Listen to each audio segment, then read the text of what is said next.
سلام عليكم من إيفان أوني لمامستاي زانز لقطابخانة تركماني أقوينلو أمرو لبوليشش لبابتي لبشي ششم وبوليشش لبابتي شيوكاني وزع بس لبابتي أكين yani herkese merhabalar, ben İvan. Fen bilim öğretmeniyim Akkoyun Türkmen Akkoyun Okulu'nda. Bugünkü konuğumuz enerjinin şekilleri, sınıf 6. sınıf. İlk olarak enerji genel olarak tanıtalım. Enerji nedir? Enerji çevremizdeki bulunan her şeyde vardır. Yani güneş ışığında olsa, akan sularda diyelim, benzinlerde, her şeyde. Enerji olmadan bitkiler büyüyemez asla ve bitkiler büyüyemez ve bir de tabii ki de hayvanlar hareket edemez, aletler çalışamaz. Peki bunun bakalım enerjinin tarifi nedir? Enerji maddenin değişiklikler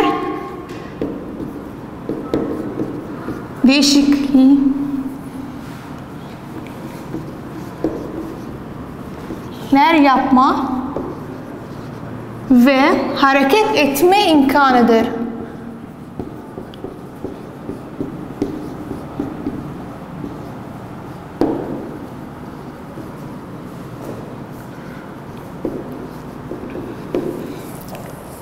Evet, enerji nedir? Enerjinin tarifi, enerji maddenin değişiklikler yapma ve hareket etme imkanıdır.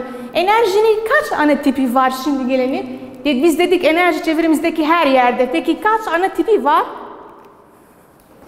Enerjinin 2 ana tipi var.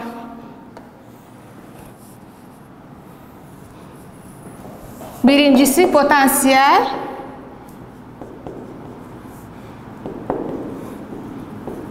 Enerji. İkincisi kinetik enerji.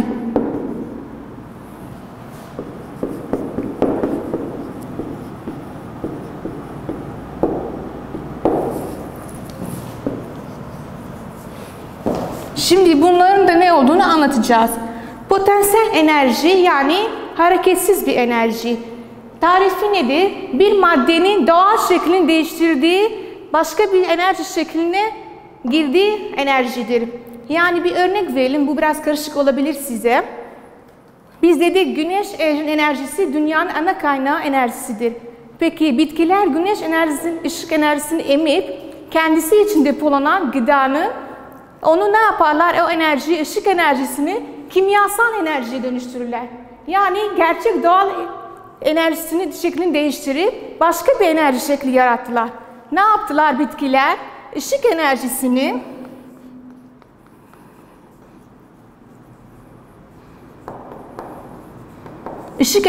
neye dönüştürdüler?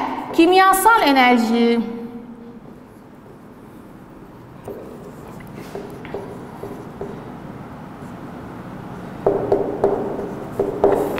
Yani kendi doğal şekli neydi? Işık enerjisi. Bunları ne yaptılar? Kimyasal enerjiye dönüştürdüler bitkiler.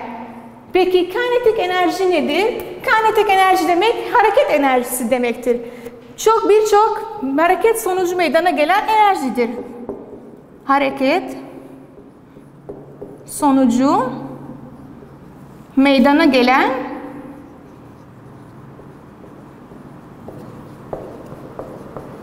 enerjidir.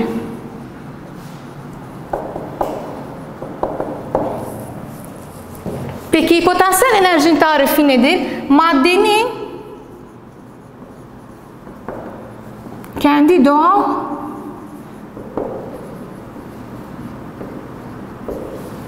şeklini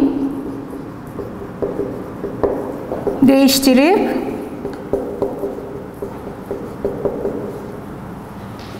başka bir enerji yaratmasıdır.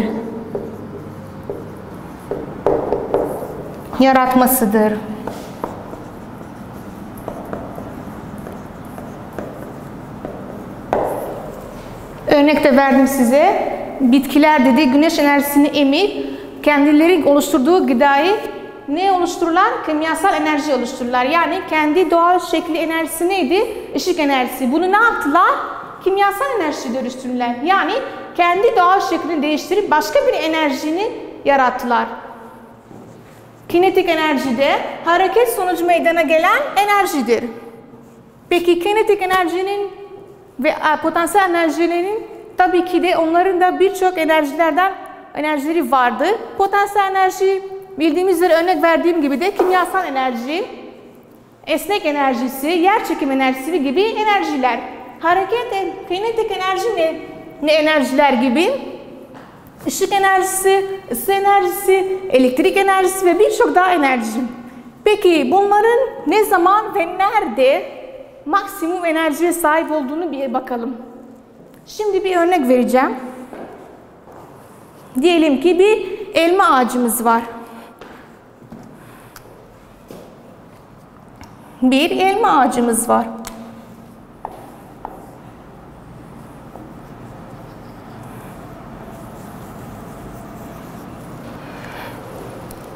Bu elma ağacında 3 tane elma çizeceğim.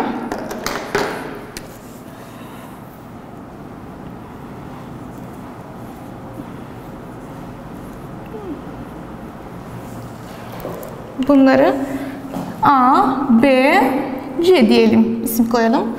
Bunlar elma diyelim, farz edelim. Peki bu elmalardan hangisi en yüksek potansiyel enerjiye sahiptir? Bir bakalım, bir düşünelim.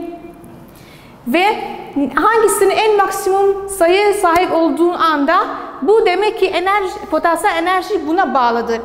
Ben şimdi size biraz açık vereyim, açıklık. Her ikisi de potansiyel enerji de, kinetik enerji de hıza bağlıdır. Bu birincisi hız. Her ikisi de hıza bağlıdır. Hız. Bunlar aynısı da eşit. Her ikisi de hız bağlıdır. Peki diğeri nedir? Onları ayırt eden kendilerine özel özellikleri, her ikisinin bir farklı şeyi var, özelliği var, bağlı olan. Birincisi her ikisi de aynı hız. İkincisi potansiyel enerjinin neye bağlıdır? Bir düşünelim. Ben dedim bu elmalardan hangisi kafanıza düşerse daha çok acıtır sizce? A mı, B mi, C mi? Şimdi siz cevap veremeyeceğinize göre ben kendim size açıklayacağım. Tabii ki de C. Çünkü daha yüksek. Daha yüksek olduğu zaman kafanı düşerse daha seni acıtabilir. Yani bu ne demek? Bundan ne anladık biz? Eğer ki yüksek olduğu zaman maksimum potansiyel enerjiye sahiptir demektir. Yani potansiyel enerji neye bağlıdır? Yüksekliğe. Yükseklik. Yüksekliğe bağlıdır. En yüksek olan şey, en yüksek maksimum potansiyel enerjiye sahiptir demektir. Yani biz niye bunu seçmedik? Çünkü bu çok yüksek değil. Bundan daha yükseği var. Bundan da daha yükseği var. Bunu böyle de yapabiliriz. C büyüktür. B büyüktür A. Yani tekrar anlatayım. Potansiyel enerji neye bağlı? Hız ve yükseklik. Hızda her ikisi de var.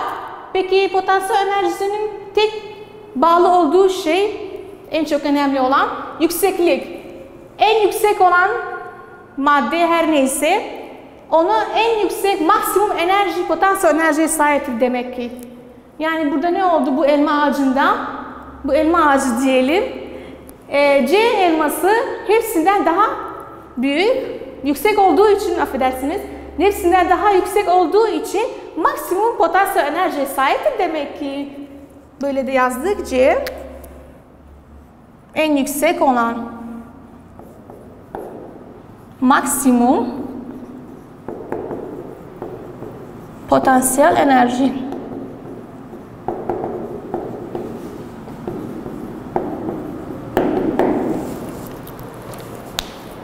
Şimdi gelelim bir kinetik enerjiye açık getirelim. Bakalım bu kinetik enerjinin neye bağlıdır? Birinci dedik hıza bağlı. İkinci şeyde önemli olan şey, hızdan daha önemli kinetik enerji için, o da miktarı. Miktar. Şimdi size bir örnek vereceğim. Bu önümde gördüğünüz iki araba var.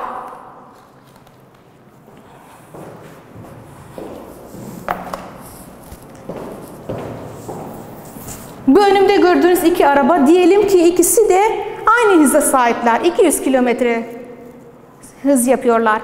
Hangisi buna vurulursa, hangisi bu labutlara vurarsa daha çok sert vurur sizce? Aynı hıza sahip olduklarına rağmen tabii ki de bu sarı olan. Çünkü miktarı daha büyük, kütlesi daha büyük, daha çok alan dolduruyor. Yani bu ne demek? Kinetik enerji hıza bağlıdır, tamam. Fakat en çok önemli olan şey miktarı. Kinetik enerji daha çok miktarına bağlıdır. Yani bu iki araba aynı süratte vurduklarına rağmen bile sarı araba daha çok hareket, daha miktarı olduğu için, daha çok fazla miktar sahip olduğu için onun kinetik enerjisi daha çok fazladır. Çünkü daha çok sert vurabilir. Yani ne anladık? Kinetik enerji hareket sonucu meydana gelen enerjidir. Neye bağlı? Hız ve miktara bağlıdır. En çok önemli olan miktar.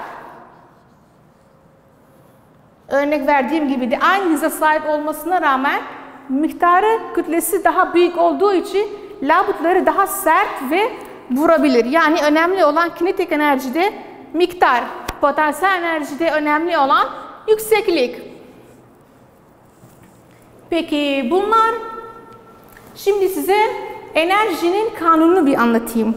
Enerjinin de kanunu var. Enerji bu kadar önemli hayatımızda. Tabii ki de bir kanunu olabilir. Bakalım enerjinin kanunu ne demiş?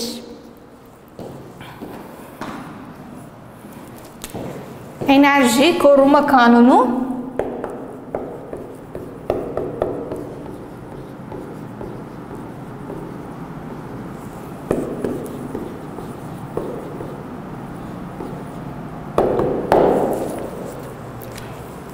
Enerji koruma kanunu nedir? Enerji yok olmaz.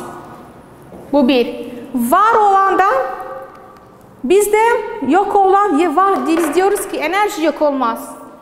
Yani bir enerjiyi kaybedemeyiz. Yoktan da var edemeyiz. Yani enerji hep kendi aralarında şekillerini değiştirebiliriz, yapabiliriz bunu. Ama asla enerji yok edemeyiz. Bir de yoktan da var edemeyiz yani.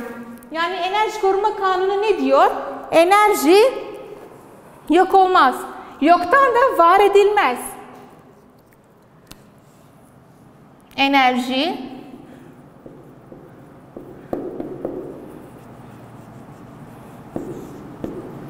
yok olmaz. Ve tabii ki de yoktan da var olmaz.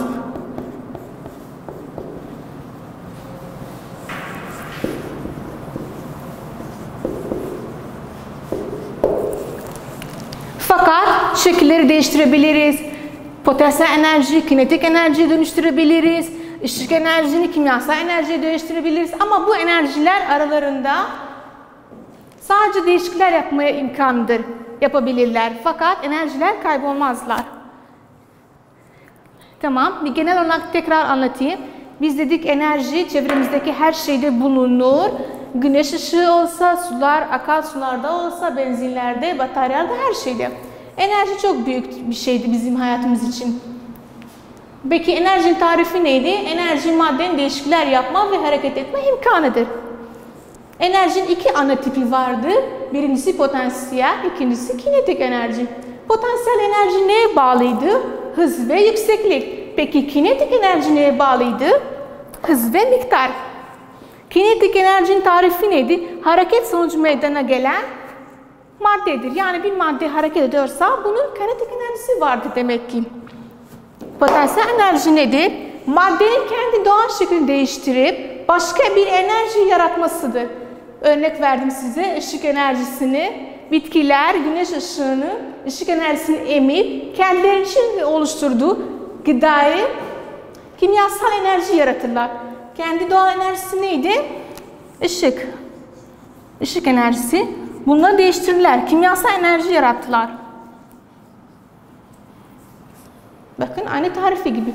Potansiyel enerji neye bağlı dedik? Hız ve yükseklik. Ama her ikisinde de olan önemli şey, potansiyelde yükseklik daha önemlidir, daha bağlıdır. Kinetikte ne dedik? Miktarı daha bağlıdır. Ve enerji korunma kanunumuz var. Enerji yok olmaz. Ve yoktan da var olmaz. Şimdi gelelim gözden geçirmenin sorunlarını bir çözelim.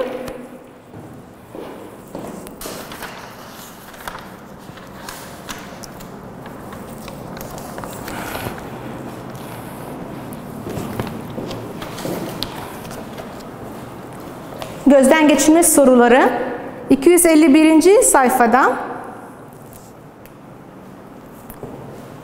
Zaten soruların çoğunun cevabını verdik biz burada. Tahtada var ama ben tekrardan size bir açıklık vereceğim.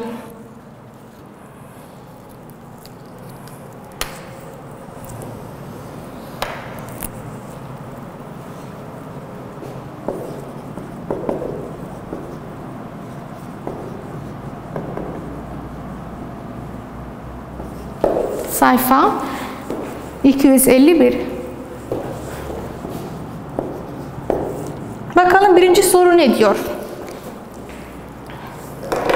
Birinci soru diyor ki enerji nedir? Biz şu an zaten yazmışız tahtada. Enerji maddenin değişiklikler yapma ve hareket etme imkanıdır. Değişiklikler yapma ve hareket etme imkanıdır. Ben burada bir açıklık vereceğim, bir örnek vereceğim. Potansiyel enerji nasıl kinetik enerjiye dönüşür? Ona bir örnek yapacağım burada. Burada diyelim bir kaykanımız var bir yükseklikte.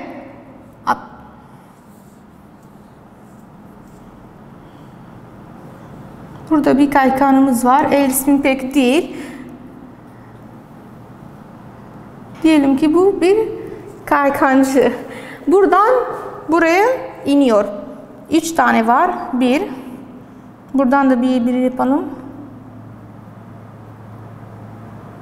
Bunu öyle sayalım çünkü benim el resmim çok iyi değil. Bu da ikincisi. Birisi de burada.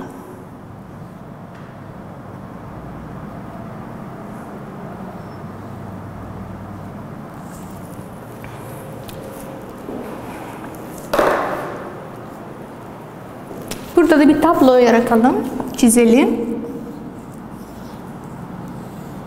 Burada sayı, potansiyel, P yapacağım sadece kinetik enerji için sadece K nokta. Birinci sayıda bunu 1, 2, 3.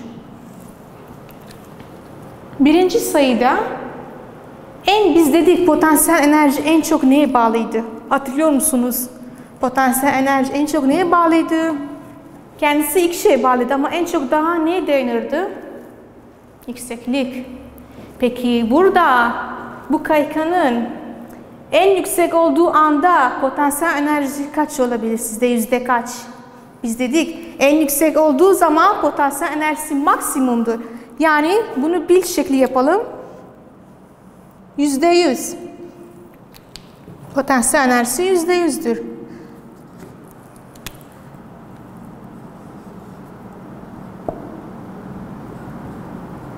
%100.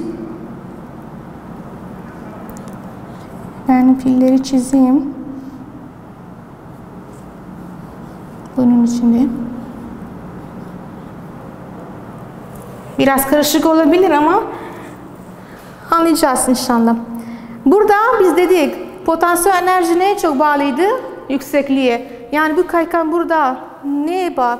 Ne kadardır yüzdesi? Yüzde kaç pili var? Mesela biz diyoruz. Telefon yüzde kaç pili var? Bu da potansiyelin P yaptık. Kinetiki K yaptık. Kısaltması için sadece. Birinci sayıda, birinci numarada, burada ikinci, bu da 3. Birinci sırada burada. Bu kaçtır? Potansiyel enerjisi kaçtır? Biz en yüksek olduğu zaman ne diyorduk? Maksimum enerjiye sahiptir. Maksimum kaçtır? Yani %100. %100'e sahiptir. Peki kinetik enerjisi kaçtır? burada bunun yüksek olduğu zaman? 0. Potansiyel enerjisi %100 olduğu için kinetik enerjisi 0. İkinci pilimiz ne kadar? İkinci resime göre burada bu kaykanın diyelim ki biraz indiği için %70 olsun. Burada %30. Bunu hatırlatalım. Kinetik enerji ne kadar yere daha yakın olsa o kadar maksimum sayıya sahiptir demektir. Ve gelelim üçüncü resme. Üçüncü ve son kaykan. Burada potansiyel enerji çok inilmiş. Yani yere yakın. Bu ne olmuş? 0 olmuş potansiyel enerjisi. %0. Peki kinetik enerjisi ne olmuş? %100.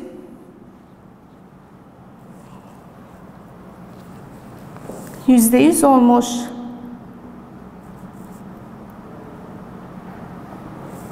Çok iyi çizmedim ama inşallah anlarsınız. Burada kinetik enerji 3. resimde yere çok yakın olduğu için ne olmuş? %100 olmuş. Yani enerjinin şekillerini değiştirilmesidir. Enerji şeklini değiştirdi değil mi? Değişti. Potansiyel enerjiden kinetik enerjiye dönüştü. Yani biz de dediğimiz gibi enerji değişiklikler yapma ve hareket etme, tabii ki de hareket etti. Sonuca gelen bir şeydir. Enerji maden değişiklikler yapma ve hareket etme imkanıdır. Enerjinin korunma kanunu vardı. Enerji yok olmaz. Var olduğundan da yaratım enerji yok olmaz ve yoktan da var edilmez. Konumuz bitti. İnşallah fayda bulmuşsunuz.